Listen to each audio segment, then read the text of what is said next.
Chapter 6.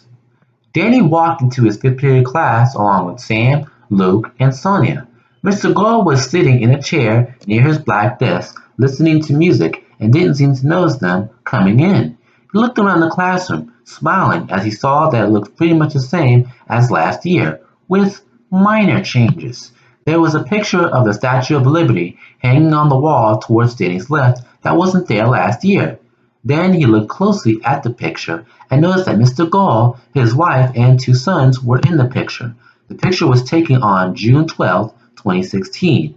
Then he smiled at the picture and he turned to see Mr. Gall was still listening to music with Beats headphones.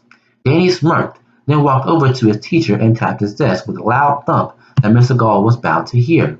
It succeeded, and he looked up at Danny and smiled. He said, "Mr. Wallace, it's good to see you. How's your senior year going?" "Pretty good. I like all my classes so far." "That's good, and I see you and Sam are still friends." "Yeah, he's cool. You know I can hear you guys talking, right?" Sam said as he was sitting at his desk in the front.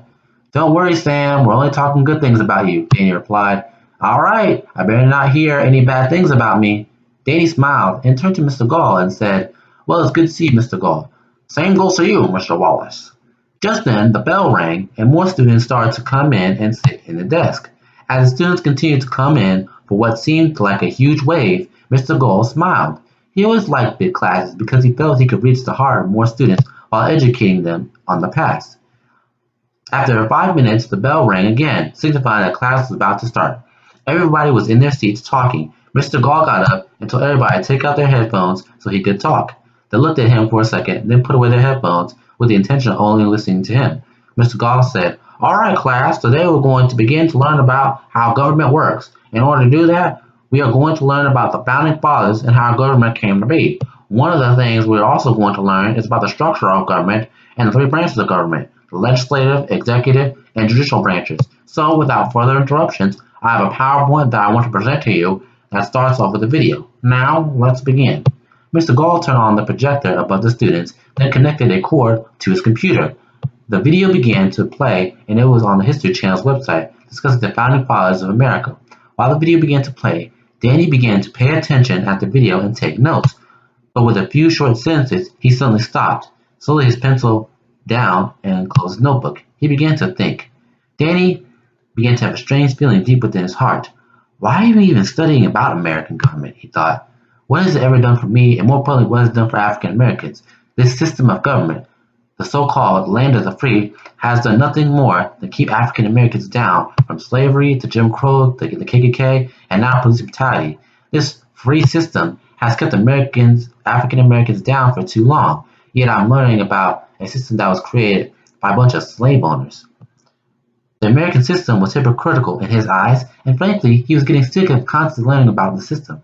Then he began to realize that this feeling inside him was not anything new to him at all. Rather, it was just all the anger he had for the system that was now coming to the surface.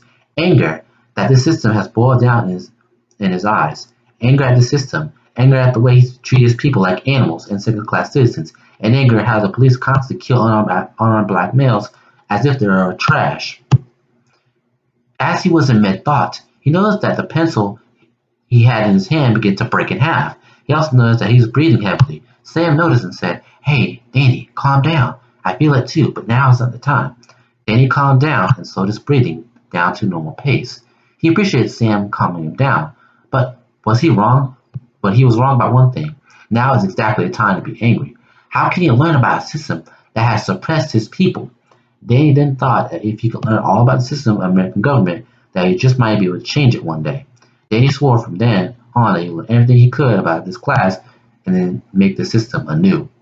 Just as Danny was in thought, the video ended and Mr. Gall began to lecture the class on the government through the PowerPoint.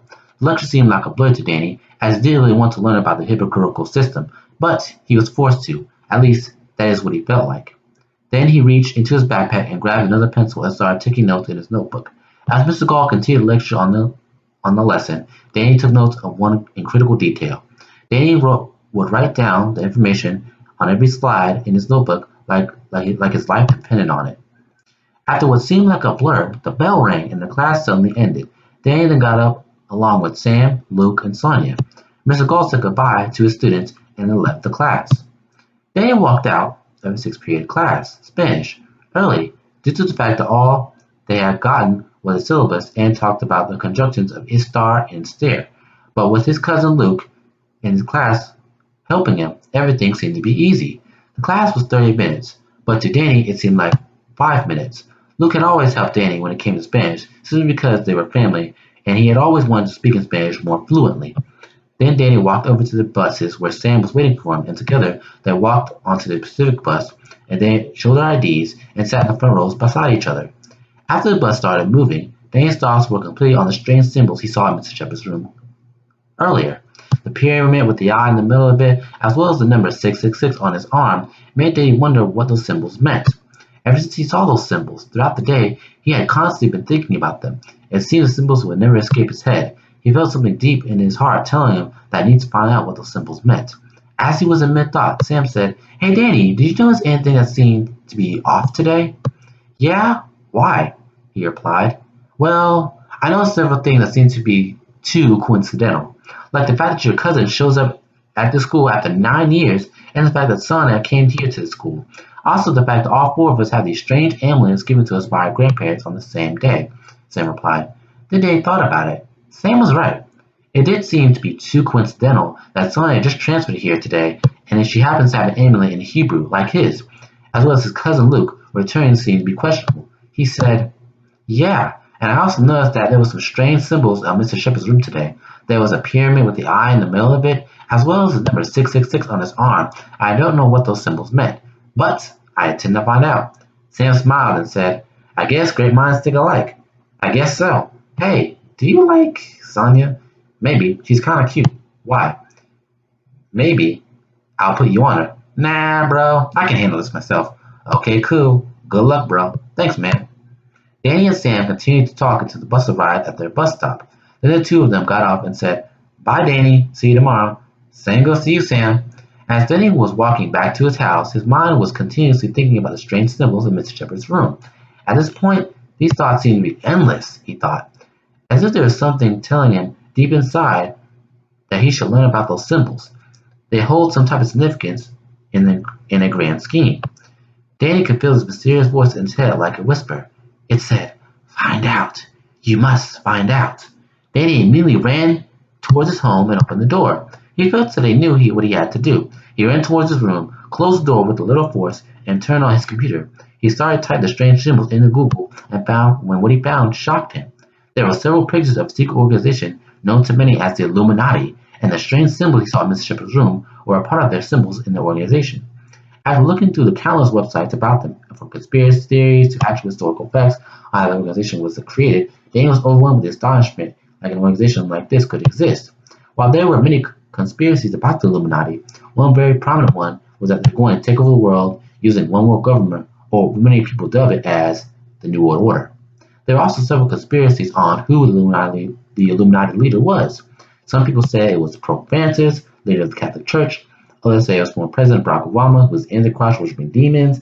Then he felt the need to take a break from his research. He was getting much information at one time, and he needed to process it.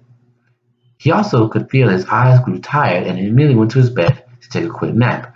As he put his head on his back and orange pillow, he closed his eyes to finally sleep and to begin the dream. Danny awoke and looked around and saw people form into a huge crowd. Judging by the way they were looking behind him in shock and awe, he knew that some type of event was taking place. He slowly turned around to see a man on a wooden cross with a crown of thorns on his head. Danny recognized the man as Jesus Christ, or more correctly in his original Hebrew name, Yeshua, the Savior of the world. Danny looked around as the crowd of people were moaning and weeping over the death of the Messiah. Then the crowd turned to see a man in battle armor approach Jesus with a spear in his hands. Danny saw the inscription on the armor that said Longinus. He watched Longinus, went over to Jesus, and pierced his spear on Jesus' side. There was also shock and awe in the crowd of people, especially the group that was 12 standing side by side, wailing and crying, as they were powerless to do anything. Danny recognized the 12 as 12 disciples of Jesus. Then the scene completely shifts, and Danny looks up at the moon, beaming on him. He began to look around and saw flags being waved on each side. This must be a battlefield, he thought. He looked to his left, and he could see an army of knights with a flag having a cross on it in the background.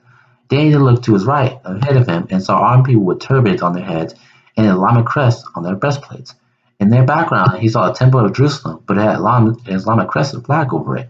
Then he watched the two armies charge at each other, yelling and screaming, riding the horses as they came closer and closer until both armies clashed. Swords clashed with one another, and both sides spilled blood was being shed as the two sides plunged their weapons into each other. As the carnage continued, Danny could see in the distance a group of 9 knights riding into the battle. They were riding on black horses with red crosses and breastplates and on their knight uniforms. Danny watched as the knights rode into the epic battle, killing all the Islamic knights and helping the Christian army capture Jerusalem. After the battle is won, the scene moves on to where the 9 knights that Danny saw earlier in an underground tunnel with candles, clearly looking for something. Then they see a bright glow and inside head towards it. The object emitting a glow is then revealed to be a spear. Danny recognized it as a spear that saw earlier during the crucifixion of Jesus. Then Danny watches as a hole of light opens and he walks through it. Danny looks around to see a fiery place filled with lava and a crispy landscape as people were burning in pain and agony. Then he begins to walk around and see creatures with horns on their heads and black eyes heading towards a winged figure sitting on a chair that appears to be out his throne. The winged figure has black wings and a scar across his right eye. He then got up and said, "Hello, my children. After 100,000 years of being imprisoned here for rebelling against my father, the time has come, and soon the first of the seals will be broken. My favorite demon, Azazel, is gathering his followers as we speak, and sooner or later they will find the spear and break the first seal. When that happens, we will be one step closer to waging war against humanity and reclaiming our birthright and achieve victory." "Yeah," said the crowd of demons.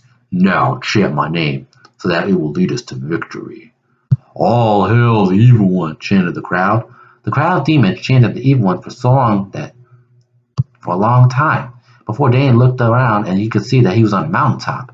Danny could clearly hear a loud pitched voice and it said, "Danny Wallace, you must find the others like you. I have given each of you special abilities to stop the dark forces. You must lead the others and find the special artifact." Danny looked up to the sky and said, "I will, but who are you?" The voice said, "I am that I am." Suddenly, Danny recognized the voice. It had always been within him whenever he needed guidance. It had been inside him giving advice and helping him with his fast reflexes.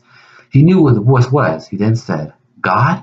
Then he woke up, but his alarm went off, and he got up. He wondered if it was a dream or if it was real. Still thinking about it, he gets up and starts to get ready for school.